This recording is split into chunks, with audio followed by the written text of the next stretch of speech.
They grew up with more freedom, more access to information, and more technology than any generation in history. But they're also the least sexually active. So, what's going on with Gen Z?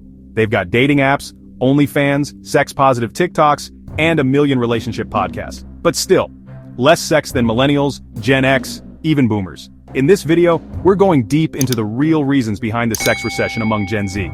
And trust me, it's not just about being online too much. Digital overload and tech fatigue.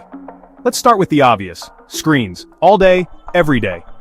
Gen Z spends more time online than any other age group. But that doesn't mean they're connecting. In fact, social media and dating apps might be making it harder to actually meet people. When relationships are reduced to swipes, likes, and DMs, intimacy starts to feel transactional. Plus, the pressure to be on all the time, witty, flirty, hot, it's exhausting.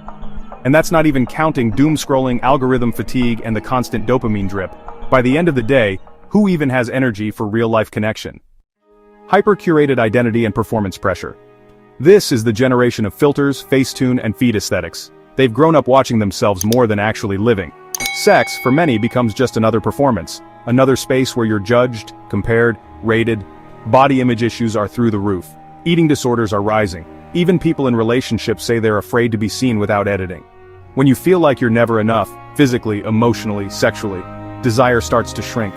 Instead of exploring intimacy, Gen Z is often just trying to survive their own self-image.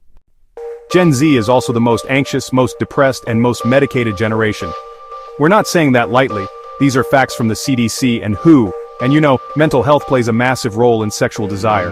Anxiety makes people avoid vulnerability. Depression often kills libido. And common medications like SSRIs, they blunt sexual function big time. So even if someone wants to connect, their body might not cooperate. It's not that they don't care about intimacy, it's that their brain is just too overwhelmed to feel safe enough for it. This is also a generation that's redefining sex completely. They're more open about gender, more fluid with labels, and more thoughtful about boundaries. More Gen Zers identify as asexual or demisexual than any generation before. And honestly, many just don't want to hook up the way previous generations did. They're asking better questions. Do I feel safe? Do I feel respected? Am I emotionally ready? Consent culture is stronger. Emotional intelligence is higher. They're not afraid to say no, even if society expects them to say yes. Let's talk about the elephant in the room: porn. It's easier to access than ever, and it's creating unrealistic expectations.